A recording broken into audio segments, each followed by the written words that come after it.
This episode of Wookiees on X-Wing is brought to you in part by MetaGameZ, Atlantic Canada's newest gaming and tournament center. You can check it out at MetaGameZ.com. That's MetaGames with a Z.com. Long live MetaGameZ!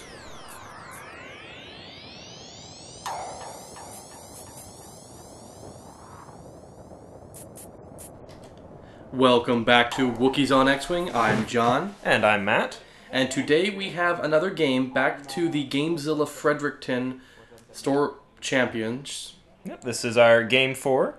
Now we are featuring returning player Nick F. with his Kavil Y-Wing with a twin laser turret. Suhlak in his Headhunter with cluster missiles, Glitterstim, and Lone Wolf. Ashira in the Scyk Interceptor, the heavy Scyk title, and a Mangler Cannon. And then Mux in his Hawk with a feedback array. And then we have returning player Chris Allen. This time he's flying a Imperial list. We have Omega Leader, the TIE FO pilot. He's flying with Juke, Comm Relay, and Stealth Device. So we've seen Omega Leader last week. This time we get to see him with the Comm Relay and Juke, which is just completely dirty. I love it. Stealth Device in there for an extra little bit of durability. We have Scourge, so his pilot ability is when they have a damage card, he gets an additional attack dice against that ship that he's firing at. So, a nice finisher. Especially with crack shot on him. Exactly. He has an EPT crack shot, and then Zeta Leader, also TIE FO with crack shot. And then we have Wampa, who is flying naked. Well, in his jumpsuit, but he doesn't have any EPTs. And then, probably hiding in the back, you're going to see Howlrunner there. So, a nice 5-character fleet. This is an all-character fleet, all-character game, so this should be pretty interesting. Very, very clustered asteroid deployment. Nice little triangle there. I'm going to go with Illuminati confirmed, right? Yeah. You mean Illuminati, or do you mean Half-Life 3? So here we go with the Imperials. They, in a, almost starting like a checkerboard formation, which I'm a big fan of. It's definitely an Imperial formation, and we have what looks like the Scum all deployed, a little bit spread out. That Scyk just really at the edge of the board there on one end, and then the other far end of the board we have another fighter. Yes. Most undoubtedly the Lone Wolf himself. That is definitely Suhlak sitting up there. Yeah. I kind of... This is kind of funny, though. I like the hat dials on the TIE fighters. I like it, too. That's kind of funny. But it looks... That is almost asking for it. That's kind of begging for problems to occur. It is, yeah. You know, yes, you know exactly which ship has which dial, but you easily nudge dials that way. In an event, I would probably say don't do that. It is funny to see, but yeah, an event, probably don't do that, guys. So, where do you think Chris is going to go? Because we've already seen what that Hawk Mux can do, especially with that feedback array. But also, we have Kavil flying right next to him with that TLT. And Kavil is really nasty when you're dealing with things like TIE fighters, because, yeah, they have a lot of defense dice, but with Kavil and his 4 attack dice, it's almost guaranteed that you can get those 2 hits in. Yeah, I would say... Chris has a very nice cluster here. He's looking at 2 fairly low defense pilots. I mean, they do have a lot of health, but my guess he's probably going to kill them. I agree, he does want to get Kavil out of the way as soon as possible. Well, with Crackshot and Howlrunner, that is something that he's capable of doing. On top of which, with Omega Leader is going to want to get that target lock right on Kavil right away.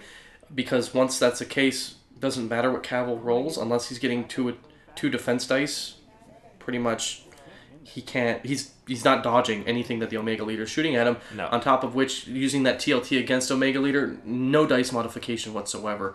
And it can hold on to a nice evade token with Comm Relay. It's going to make for a very difficult and annoying fighter to deal with, especially with the squadron that Nick has. Nick, on the other hand, with something like Suhlak and his just sheer killability with the cluster missile double tap 4 attack dice going in with Glitterstim. He should kill a TIE fighter. Oh yeah, without for too sure. much trouble. Oh yeah, for sure. But I'm just worried with Suhlak being so far up there that it will be too little too late. He's going to take a few turns to get into the fight. Yeah. The other thing that what's really unfortunate about this particular game is it was set in early March, so we didn't have access to the TIE Advanced prototype, and thus does not have access to something like guidance chips, which just makes Suhlak even more amazing. Yeah, absolutely. The fact that you can, okay, I'm going to roll all these dice, and I have Glitterstim to modify it, and then a 0-point modification to give you a little bit extra safety net, saying, okay, I'm going to turn one of these blanks into a hit. Just absolutely gravy. I'm going to do damage. A lot of it. Twice. So I'm a big fan of that. So here we go, pushing up with Mux, and then we have some nice banking here with some of the TIE fighters. Looks like he's going to be, it's almost like he's telegraphing it, going right after. Oh, not terribly surprising. We got Wampa leading the charge here. Yes. Well, with Wampa, it's one of those things, when you have Howlrunner with access to rerolls, you want to be able to get as much mileage out of him as possible. Mm-hmm. I'm pretty sure Chris knows that when it comes to something like Kavil and TLTs, and then on top of that you have feedback array, Wampa is not going to survive very long. You might as well get as much out of him as you possibly can. Yeah, exactly. And burning forward when you're dealing with TLTs is a pretty good strategy. Getting into that range 1 ban means that you have to basically only use your primary weapon attack, which is something that Kavil doesn't really want to do a whole lot of. No, he really doesn't. He loves firing outside of his arc. For those of you who do not know, Kavil gets an additional attack dice when firing outside of his primary arc. So yeah, he's a 30s mobster. He likes to do drive-bys. Yeah, absolutely. Just give him a Tommy gun. I do like the positioning of Ashira here. Now, you're not putting Ashira's pilot ability to use, but that also means you're just not getting shot at. So you have your Mangler Cannon just being able to unload with little to no fear of reprisal. Yeah, I think at this point it was one of those things that Nick was looking at what he's going up against, and he says, okay, well, the best thing that I can do is get you to split up your forces. Mm-hmm. I don't want you to really go after my heavy hitters right away, so I'm going to put them on the far flanks, and if you don't go after my heavy hitters, then I can flank you. Yeah. So and this is exactly what's happening. Now the Scyk can just be like, oh, I'm going to go up and I'm going to be annoying and I'm going to do a lot of damage, and there's not much you can do about it unless you break up your force.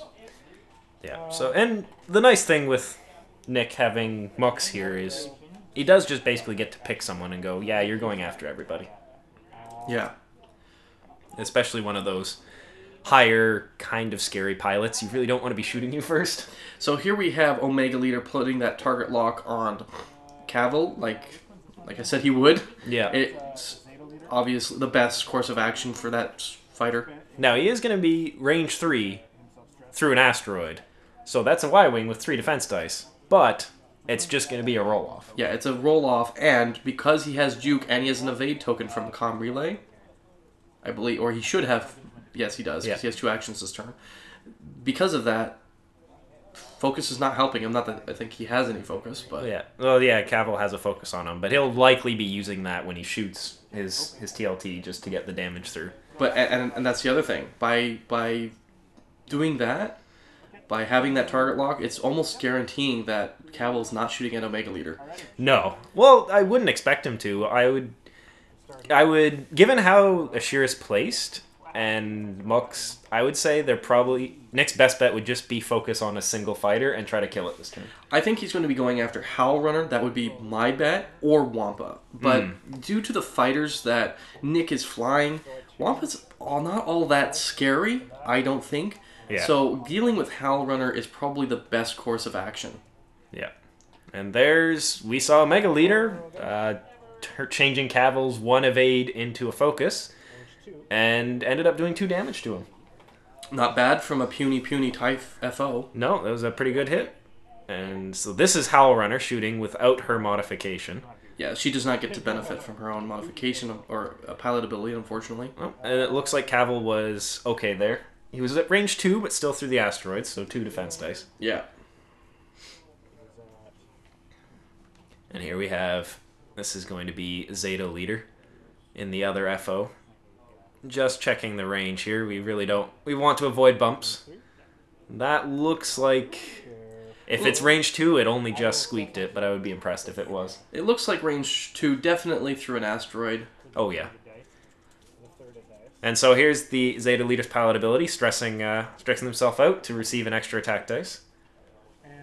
It's basically a free opportunist, except without any of the downside of opportunist. Well, there's no... It doesn't depend on your opponent's tokens. Exactly. So it's quite nice. Now Nick does have a choice here if he wants to spend Kavil's focus. He's taking at least one. And it looks like he will elect to spend to only take the one. Yeah, it doesn't look like the attack is going to... The attack focus is going to do a lot for him right now. It's best to keep that fighter alive as long as possible. Yeah. Especially with this just sheer firepower coming his way from all of these little plinky TIE fighters that have dice modification from Howlrunner. Yeah. And it's one of those things, if you haven't fought up against a TIE swarm with Howlrunner, you learn right away that Howlrunner is the key to the plan. She really is, yeah. And now it's, let's see who Nick decided. He's going to go after... Is he going after Zeta Leader? That's hard. Looks like. Well, Zeta Leader is the heavy hitter here. He is. Up until... Well, Scourge will be able to... He will be attacking with 3 attack dice as well, just because Kavil is damaged. But yeah, it looks like because of where Ashera is, you wouldn't be able to focus fire everything on Howlrunner. So using Kavil and Ashera to focus on a Zeta Leader, for example, who doesn't have any actions, would be a smart play. Yeah. Now that was impressive there, though. It looks like Kavil, when his first shot from the 4 attack dice, missed, and then he only got the 1 hit on the second one. So a little unfortunate, but nice little Mangler Cannon shot coming out here for 2 potentials. And that's very nice defense, but there is Zeta taking the first point of damage. You get those regional dice from the previous year. And it looks like Zeta is actually burned their crack shot. That is an upside down pilot ability, so trying to get that crack shot use and get as much damage out as soon as possible. Well, one of the nice things that we have seen in the course of the TIE Fighter based games is just the heavy use of crack shots. So we have had the luxury of seeing why you want to spend that crack shot right away and how good of it EPT it is. Yeah, for sure. It looks like Chris has come out of that relatively unscathed. He just took the 1 point of damage. There's no damage cards dealt. And this is going to be Scourge firing back. And the reroll from Howlrunner for nothing. But does get 2 potentials in there. There's a crack shot. His crack shot being spent to remove one of them. And that is Kavil taking a lot of damage. And he gets a direct hit. He's on 1. Yeah, that is brutal. I really like the internal synergy between Wampa, not that it really came up this turn, but Wampa and Scourge. So you can get that damage card in there, and then in future turns, blow them away with Scourge's just intense 3 attack dice power. And Kavil, well, Kavil's probably going to die before he even gets to shoot this turn. Seeing that Chris does have a lot of stuff that goes before him. So here's some bumpage. Yep, good use of Mux here. Just be annoying, get stuck in. Looks like though that by bumping he is going to be landing on an asteroid. I can't tell exactly for sure right now, but I think that is the case. Yeah, that's very close. Oh, not. Not quite. Okay, so not quite. But this is really going to gum up where Chris's fighters are going to end up. Yeah. And Ashera just flying casual, keeping that Mangler Cannon shooting. Yeah, and that's one of the nice things about the Scyk, or Scyk. I still don't know how to pronounce that thing. Yeah. But you have those 1 banks. So even with the almost TIE Fighter-like feel to it, with the barrel roll, with the effectively two hull and one shield. It's fairly decent at that kind of thing, but on top of that, it has one banks, and does it have one hard turns? I can't remember. But the fact that it has one banks means that I can slow play, which is just beautiful when you have something like the Mangler Cannon. Yeah, it does nice little, scissors maneuvers. Yeah. Just back and forth. And here's Kavil, just ramming in. Looks like he's trying to actually force Chris to bump into him. So less shots that go into him, the better. Well, with Kavil, he doesn't really care too much about who he's firing at directly in front of him. It's more who he's firing at outside of his arc. And he also wants to put a great distance away from Suhlak, who's going to be flying up, who's going to be wanting to put those missiles on somebody. And not quite this turn, though. Yeah. He'll be in next turn. On top of which, with Kavil, you might have one turn of bumping. His actions really either are target lock or focus. Big whoop. It's not like he can get an evade token or a barrel roll or anything like that. But on top of which, next turn he's just going to blaze past them, and he's going to be in the perfect spot for using those three maybe 4 attack dice with his twin laser turret. Yeah, and this is going to be very interesting. If Chris has anticipated that maneuver from Kavil, Zeta, he's obviously banking Zeta off to go after Ashira here. Now we'll see which other fighters he vectors towards Ashira, or if he's just going to continue towards Mux and his anticipated location of where Kavil was going to be. Yeah, well, he's quite aware of where the Hawk could go, just because of, and it looks like he does bump. He does bump, but he stops before him. He hits his own fighter. So he will get to shoot from Scourge there, which, okay, not so bad. And here's Howlrunner. And she is doing a 1 hard. And will we'll end up backtracking into the front of Kavil. Yeah. So this is a very dangerous turn for Chris, because he is losing so many actions. He is, yeah. A fighter like Omega Leader here, not a lot to worry about, because he does have the Comms Relay keeping that evade token for him, as well as which he is target locking Kavil, so he's not really worried about Kavil. But the rest of his fighters, by even making himself not a threat, a lot of his other fighters become even more scared. And with no actions on any of these TIE fighters, especially with a feedback array, he can easily take out one of these TIE fighters this turn. Oh, for sure. The TIE FO, probably not. But the TIE FO is only down to 3. Yeah, that's Zeta Leader took a point of damage, so they're just down to being a basic TIE now. Yeah, so yeah, any of these TIE fighters, aside from Omega Leader, is basically open season. Yeah.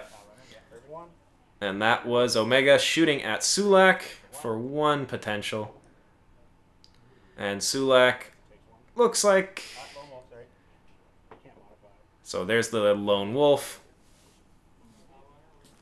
Looks like he doesn't really care. Is a reroll a modifier? Yes. Oh, okay, sorry. Okay, my bad. No worries. Yeah. Kind of... Suhlak's probably wishing a little bit that he'd have been able to shoot his missiles at Omega. Oh, that's one of those things with pilot skill advantage, right? For sure. I'm just impressed that... I'm impressed with Kavil's flying here. I did not think he was going to survive this turn. And there is nobody that can shoot at him. Well, yeah, and that asteroid that basically I think saved his butt for the most part, because he was able to leverage that to his defense dice. And then on top of which, a lot of these TIE fighters, they had to fire through that asteroid, so... Yeah, they had to fire through it, and they now have to maneuver around it. And with Mux being as just a pain in the butt as he possibly can, reducing pilot skills, that kind of thing. Yeah.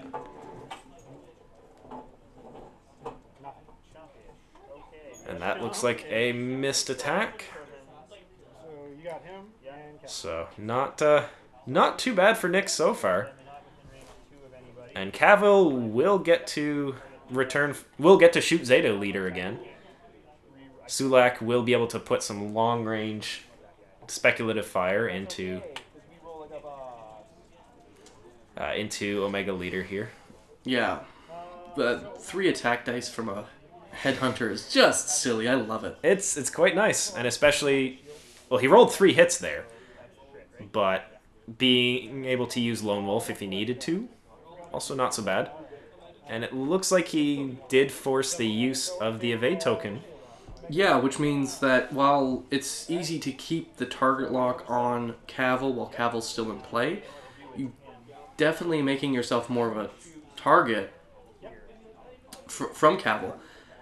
On top of which, in order you want to get that evade token back on before you switch your target lock up as well. Yes. So while he was in a really good spot with his actions, with his action economy on Omega Leader, he's now back a little bit behind. Yeah. And here's Kavil shooting at Zeta, debating if he uses his focus. So miss the first one. And looks like there's going to be the focus spent there. There's no shots coming back at him, so he's not risking anything. No, not at all. And so that's 3 potentials. Zeta needs to hit all 3, and it looks like he gets lucky there. No, there was a focus, so that's the first point of damage on Zeta. So now he only has 2 hull left, and he's staring down the barrel of a Mangler Cannon. So let's see if he's able to pull it off. I think for me personally, I would just play really ballsy and just use the pilot ability of Zeta Leader, getting that extra attack dice and hope for the best. For sure. Looks like he'll be out of the Howlrunner's threat bubble as well. Definitely out of Howlrunner's area of effect here. So that's Mux taking some shots, coming out of it reasonably well. Here's Zeta with the 4 attack dice. Oh, perhaps they got the pilot order. Looks like Nick picked Zeta for. Yeah, that's correct. Zeta right now is pilot skill 4, I believe, because of Mux's ability. 0. 0. Yeah, so there's a Shira shooting at Zeta. Gets a point through. That is a crit. Thanks to the Mangler Cannon's ability. Yeah, very nice. And she's down. They're down to 1. So here's the return fire. Oh, and it looks like Mux wants to do the final killing blow with the feedback array. Feedback, yes.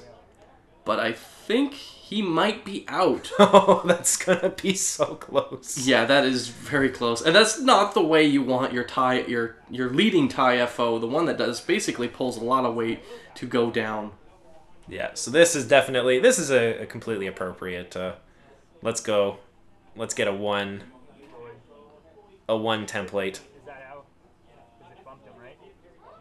If that's in there, then Mux just simply kills Zeta Leader. And it looks like Zeta is in the range 1. Takes a final point of damage, and it looks like Zeta Leader doesn't even get to fire back. Nope, just gone. Triple teamed, really, by all 3 of Nick's fighters. Very cheeky with the Scum ability of Mux. Yeah. Not only lowering the pilot skill down to insignificance, but also dealing the final killing blow with the feedback array. Yeah. So a good trade here. Kavil is almost dead, but he's still completely functional, and Chris is down a fighter, and a heavy hitting one at that. So a nice use of it. And Nick still being kind of generous to his opponent. He's dealing himself a damage card rather than taking a damage. Yeah, this is one of those things that I've talked to Nick about this afterwards, that you're making your life a little easier or more difficult, depending on how you want to look at it, with using the feedback array that way. But he knows now, so... Yeah. And so it looks like he's got to... Yep, just temporarily remove Kavil. This is on an asteroid. So it's a K turn. But that is unquestionably on an asteroid.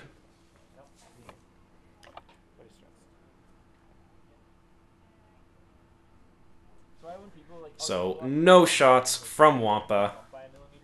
Stressed out, but did he take the damage? I don't think he took did a point not. of damage. And That's very nice. that is very nice indeed. That was a little dangerous. Yeah. Well, the scary thing is that he doesn't have any actions, and he's a TIE fighter. He might be fresh, but Kavil can make him not fresh. Oh, definitely. And if, depending on where Mux goes, and he stays within range 1 of Wampa, that could just be a dead Wampa. We could see what happened to Zeta Leader happen to Wampa. And that is not something I want to see happen to Wampa. I like him too much. He's one of Darth Vader's wingmans. He has a special place in my heart. Yeah, so here's Ashira coming up. Going for the focus this time. Likely assuming, again, probably not getting shot at. And here's Kavil coming through. Beep, beep, zoom, zoom. Yeah, it looks like Kavil's just motoring. He's getting out of the fray. He wants to get out of the possible range 1 bans that would limit his twin laser turret ability and still deal beautiful, beautiful 4 attack dice twin laser turret tings. And Suhlak, nice, easy slow flying here from Suhlak. He knows exactly where he wants to be, and that's exactly it. I would be surprised if he target locks Omega Leader, just with Omega Leader's positioning, and he can quite easily close the gap into within the minimum range of the missiles. Yeah, I don't see him.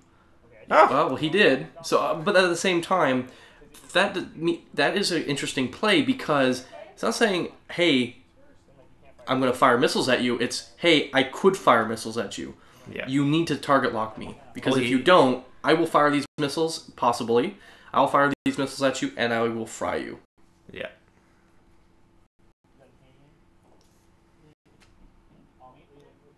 And so again, Kavil's kind of in the way. This is likely a K turn. I would be very surprised if it wasn't. It is. So K turn from Scourge, getting behind Kavil. So not many actions here, but Yeah, Mux. that's all right. I was getting behind Mux, sorry, but not many actions here, but that's okay. It's got a nice bit of clearance from Kavil. Yes. Yeah, Kavil is very limited now in his targets, but He is looking straight at we say looking straight at, but he is likely going after Howlrunner now. yeah, his turret sights kind of look like they're set on Howlrunner, and Howlrunner's in a weird place because she's no longer near any of her squadron. Yeah, she's likely going to be... Oh, she's banking that way. I expected her to follow Omega Leader. Now this is dangerous. But bumping Mux... This is terrible, terrible for Howlrunner because no actions means that Kavil can just fire right into her. You have Ashira there being able to fire into her, and then on top of that, the feedback array doesn't have the same stipulations that firing a primary weapon does. Yeah. So that could be another dead fighter without any kind of reciprocation. Yeah. Howlrunner won't be able to get any shots this turn. So losing another key fighter like that, so brutal. And here is Glitterstim's going out for Suhlak. Now, it's interesting that he's putting Glitterstims down because he's not going to be able to use them offensively. Defensively, maybe, but I don't know if Nick realizes that. We'll see if Chris Allen can tell him any of the wiser. Yeah. So it looks like he got a really bad roll here. No, well, 2, yep. Oh, that's right, yes, cluster missiles are the range. They're 1 to 2. Yeah. One of the few missiles that can fire at range 1, so... He doesn't care that much. Yeah, likely... Well, even defensively, because Omega Leader's target locked on him, he can't defensively modify either. That's correct. So this is a little strange that he's Glitterstimming, and that's only one potential, so... Yeah, that is a bit of a waste here. Yeah, a little unfortunate. Not the best use, and he is stressed out now. So a good use of Omega Leader here by Chris to push the tempo onto Suhlak. Oh yeah, for sure. Probably Nick probably would have been better just firing four main weapon dice. Yeah, and holding it off onto one of the other fighters, or waiting until Omega Leader switches the target lock off of you. Yeah. But by even holding onto those missiles, you're saying, "Hey, I'm still a threat. You better keep that target lock on me." Yeah, for sure. And then something like Kavil or Mux or Shara, Mux is really just there for the feedback array, not his purely one attack dice. Feedback, let's be honest. Feedback and the pilot ability, yeah. Yeah. Exactly. And here, speaking of Kavil, this is Kavil firing. He has spent his focus. This is going to be into Howlrunner. Okay, so we'll just sort. I'm sorry about that. I thought it was always. That's why. Sorry. Bit of I thought you were saying that. dice discussion going on. Three focuses and a blank, so I would tend to focus. Okay, then I'll actually roll for it. Yeah, roll for it, please. Sorry, And that is Howlrunner taking some damage there. So there's the first point onto her. Get the. This is the beginning of the end for Howlrunner, I think. Yeah, if she takes another hit, she's very likely to go down. Now it's 7 here. And so Scourge. Well, Scourge is completely out of range of... Out of Howlrunner, so... Yeah, out of Kavil is what I meant to say, but Oh, yeah. out of Kavil, yes, exactly. But because of how Nick played the feedback array, Scourge is actually in a good place right now with his 4 attack dice going into Mux. Yeah, it's, again, the generosity, but it looks like Mux is flying reasonably well. Takes a point from that, so... Still, Howlrunner is still in scary territory. Yes. Yeah, if he was able to do a boatload of damage there and just finish him off, that would have been great. Yeah, but he does take a shaken pilot, so... Not the best crit, but he can just bank if he needs to. Looks like the Mangler Cannon shot will be going into Omega Leader, while Omega Leader doesn't have any kind of dice modification against Ashura. And with the Mangler Cannon being a secondary weapon system, he does not get a extra defense dice. Yep. Again, kind of surprised he's shooting at Omega Leader. I would have expected into Howlrunner to try to kill her, but... Oh no, that's just a main gun into... Oh no, there's Omega Leader. And he was did. able to fry him. That's a direct hit. Jeez. So Kavil was shooting at Omega Leader, not Howlrunner. Howlrunner has yet to be touched. Alright. That's fair, that makes sense. Wants to remove the impediment to Suhlak. Nice lazy bank by Mux here. Yeah, he's not really caring too much about his actions. No, it would be nice if he could focus, especially since he's hurting a little bit, but He wants to still stay within the range of his pilot ability and be annoying so that he could get within range one of these TIE fighters to use his feedback array. Yeah, for sure. And here is Wampa going full bore. Wants to get off that asteroid. Now that is not a green maneuver for a TIE fighter, though. For an interceptor, that would be. Did you do a 4 forward? Did a 5 forward. 5 forward, yes. So let's see if he can bring his stress with him. Yep, he's got it brought up. Here is Mux is actually in the way of Ashura, so that's a 2-turn looking to head off where Howlrunner can end up. Possibly get in the way of Scourge. And just, in general, be annoying. But it looks like...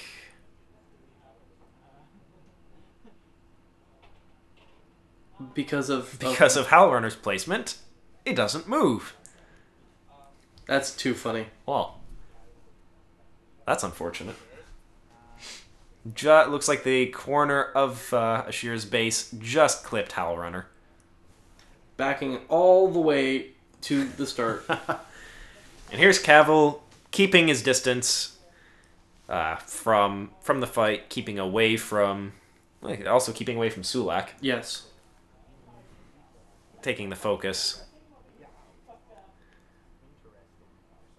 I am very impressed that Kavil survived that scrum.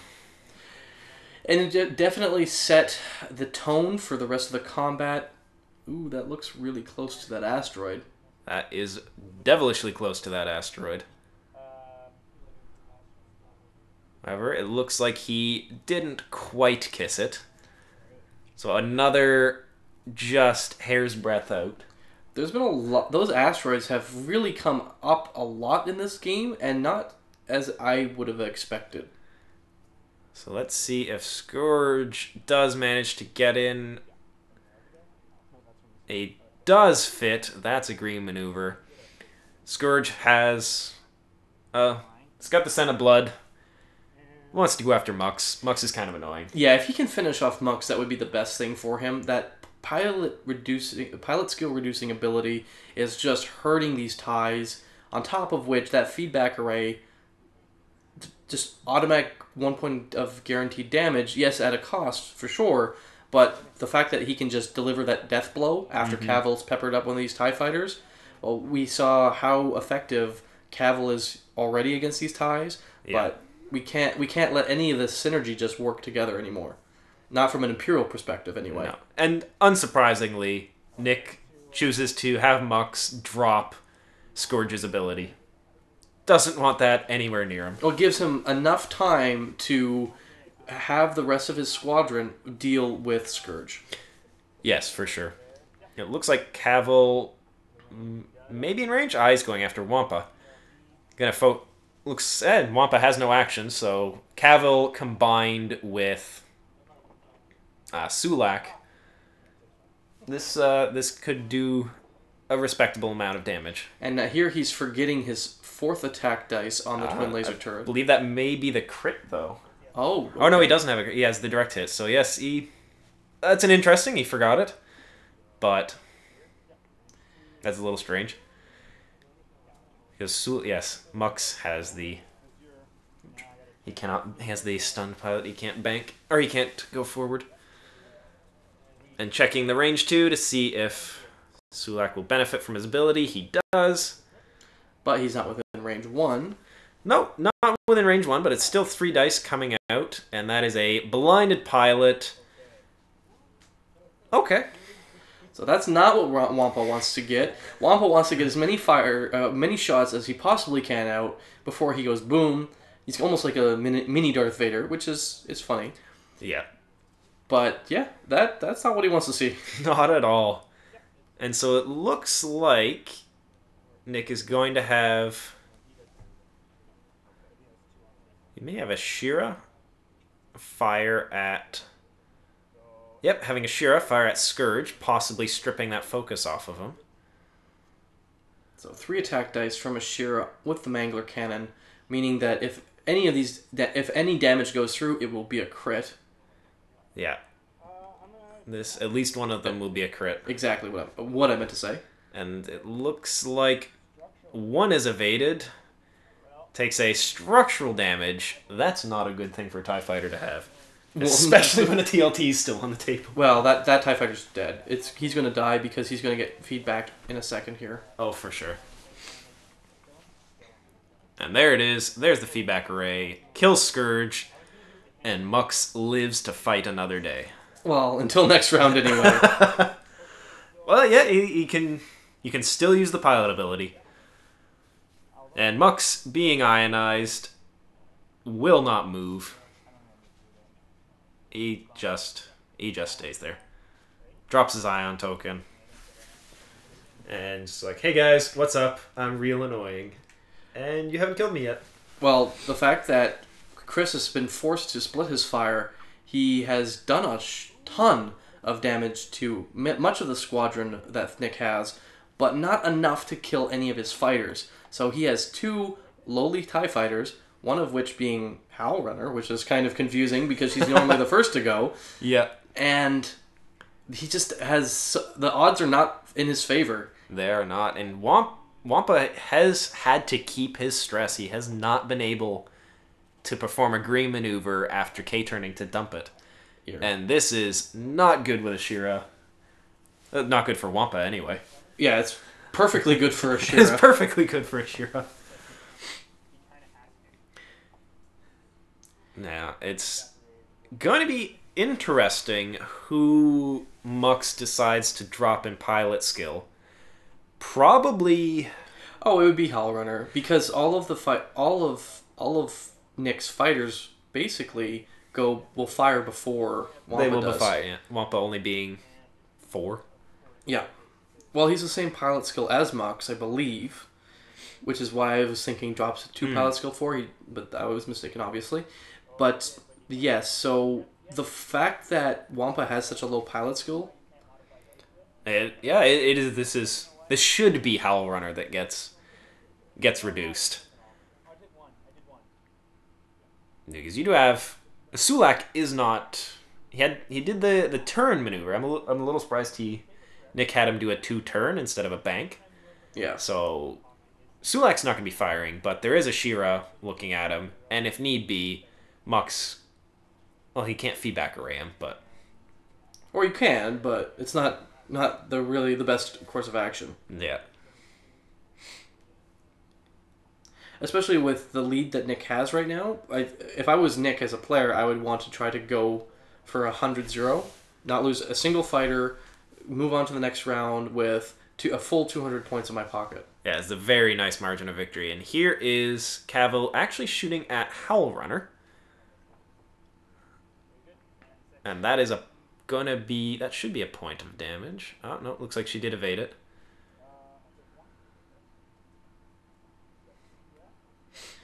And so Howlrunner takes the first point of damage she's been dealt all game, which means that she's going to be living this round. She is. Yep, she takes the 1. So this should be Ashira into Wampa, and kind of fluffs the roll. Yeah. A little surprised. I figured Kavil would go after Wampa just so Nick could confirm the kill. Okay, yeah. Because, if you lose Mux, alright, you lose Mux. Fine. Just have Kavil try to get rid of Wampa, because if Wampa gets a hit, he's gone. That's it. Yeah. Or gets a crit, then he kills Kavil outright. Yeah, we're in a very interesting spot here. Okay, so we have... So Mux feedbacked into Howlrunner. To just do another point? To just get the point. Okay. And that's Howlrunner shooting at Kavil. And removes Kavil. That is not how I was expecting this turn to go. No. We had 4 fighters on the table, and now we only have 2. We have 2 really good fighters, because one of them has a Mangler Cannon, the other one is the... Hey, if I'm the last guy on the board, I'm happy. I'm a pig in shit. Yeah, like I said, I think Nick got a little greedy there. I would have just used Kavil to go after Wampa, because you're proccing his pilot ability. Wampa has no actions. Just try to kill him. Yeah, and Wampa is just being really lucky there with Ashira not being able to confirm the kill. Yeah, that was a little dangerous. It is 3 versus 3, but having the attack, obviously the attacker has the advantage in even situations. Very much. So we have to see how this is going to play out. At first I thought basically Nick had the game in the bag, but right now it's anyone's game. With TIE Fighters being as wily as they are. Yeah, and that answers our question if the... If the Scyk has a 1 turn. Yeah, very much. Yeah, I thought it did, so this just confirms my already believed thoughts. It's a very nice fighter, and here's the... He's taking an evade, actually wants to keep Ashira alive. Again, just going for the unmodified 3 attack dice. And having Suhlak come in, actually giving up Suhlak's pilot ability and Lone Wolf, but... There's not really anything you can do with that. This is one of those times where you kind of just accept that you're not getting that pilot ability. Yeah. Well, this has gone from a squadron versus squadron fighter game to a very much end game driven dogfight. So it is anybody's game at this point. I'd like to see how well these two players can handle the dogfighting end game and see how well a TIE fighter like Scourge, who really excels when there has been damage dealt to fighters, not necessarily in this case because those fighters are relatively clean, but how he can pull through. Well, Scourge is, unfortunately, he has been fried. This is just Howlrunner and Wampa Oh, left. I'm sorry, yeah, sorry. It would be nice if Scourge was, but Nick definitely has the health advantage here with 2 fresh fighters versus 2 fighters with 1 health each. Howlrunner keeping out of Suhlak's firing arc, getting into range 1 herself, and actually getting some damage through. And there is Suhlak going to spend his focus. Wow. Suhlak, he looks like he had taken some before, so he has 1 health remaining. Yeah, the initial plink shots from Omega Leader, right? That's right. This is Suhlak returning fire into Wampa, though. That looks like 2 hits. And will Wampa be able to evade it? Well, he has to spend his token, but he does not. Wampa will go down. And now it's Howlrunner versus the rest of the Scum squadron.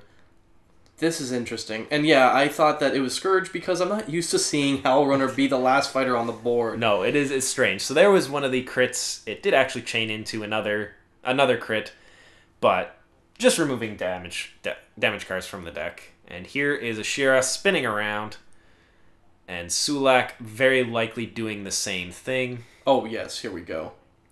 So a nice kill zone. Gonna be interesting where Howlrunner goes. Well, I think what I would do with Howlrunner is grab an evade token, try to still be in the fray, put 1 point of damage into Suhlak, finishing him off, and then working your magic on Ashira. Now this requires you to be a bit lucky because you're basically dice against dice, but with the evade token at your disposal, it might even things out. And here is... Oh, so she focused and 3 attack dice into Suhlak. She gets the 3 hits. She kills him. That looks like there's 3 points of damage there. So Suhlak... Oh, no. She's going to let it roll. Yeah.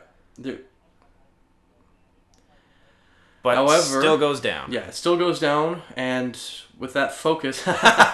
with that focus in place, it does guarantee that you have a bit of durability when dealing with this Mangler Cannon Ashira. Yeah, so... Howlrunner is just skating a fine edge here. But that is... Ooh, that's dangerous. 3 potentials. So let's see how the dice go. Will the dice have 3 defense dice or 3 focus? Is there 1 blank? That's all Nick needs. It looks like... The suspense. Oh, and Howlrunner survives the onslaught. Whew, that is brutal. That is very, very close.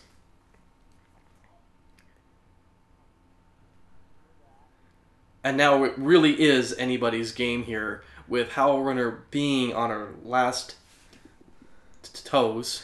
Yeah, this is going to be an interesting one. They're because they're so close together, it's going to be hard for Howlrunner to actually get some shots in. But not if he goes that way. It looks like he's barrel rolling to basically block a possible K-turn.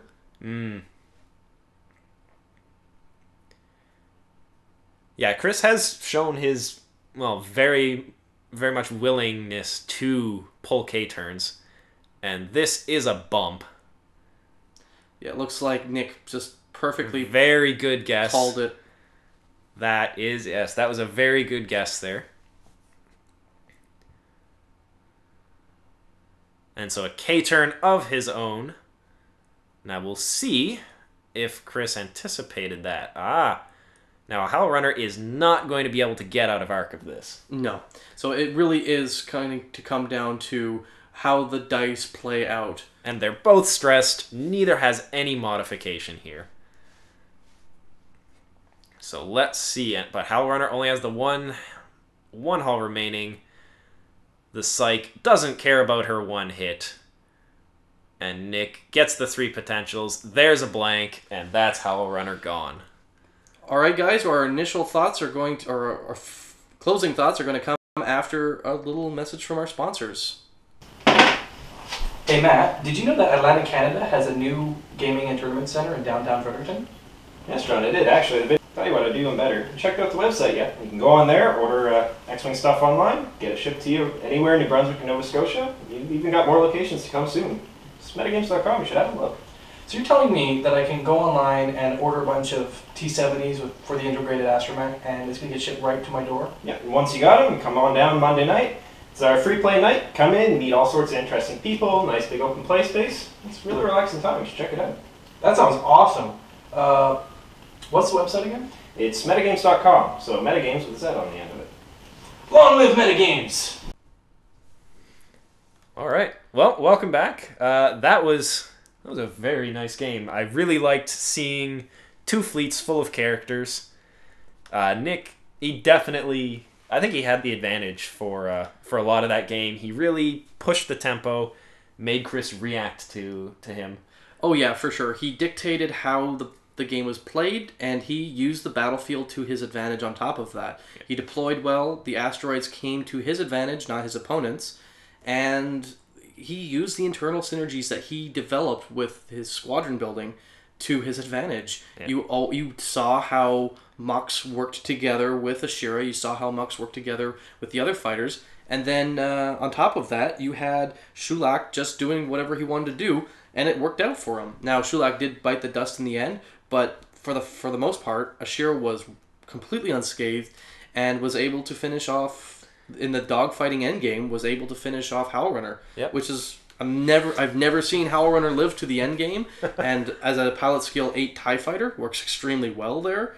But yeah, that was really crazy. What do you think of Chris's squadron? That's nice. I like that, well, just the kind of damage that he can do with Zeta Leader, with Scourge, the potential of Howlrunner and Wampa, the annoyance of Omega Leader. It's a deceptively punchy squadron. I really enjoyed seeing that. That was good. Yeah, very much. A lot of synergy there too, which I always like to see. I like synergy. Yeah. Anyway, just a little shout out to the Facebook group Nerd World Takeover for giving us some love. I would like you guys to go check them out and tell them that the Wookiees sent you. Well, thanks for watching Wookiees on X-Wing. You can be sure to like and subscribe. We've got Wookiees videos out every Wednesday. We are part of the Northern Gaming Network. Be sure to check it out at northerngamingnetwork.com, where we have additional content for this game and others. Oh, and John, by the way, if anyone wants to get in touch with us, how can they do that? Well, you can find me on Twitter at Korhath, but you can also find us on Twitter at NorthGameNet, or you can like us on Facebook to keep up with our most recent news. See you guys next week.